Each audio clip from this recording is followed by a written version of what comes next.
Beginner versus advanced. Ruin, ruin. Debris, debris, meaning the state or process of being destroyed or severely damaged. The house had been left to go to ruin.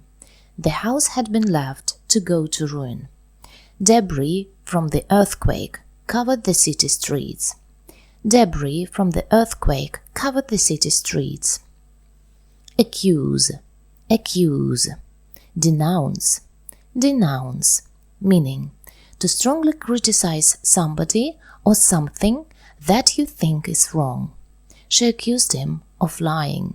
She accused him of lying. The activist decided to denounce the corrupt practices of the government during her speech at the rally. The activist decided to denounce the corrupt practices of the government during her speech at the rally.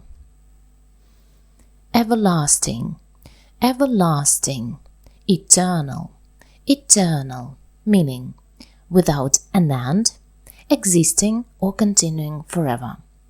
I'm tired of your everlasting complaints. I'm tired of your everlasting complaints. She's an internal optimist. She's an internal optimist.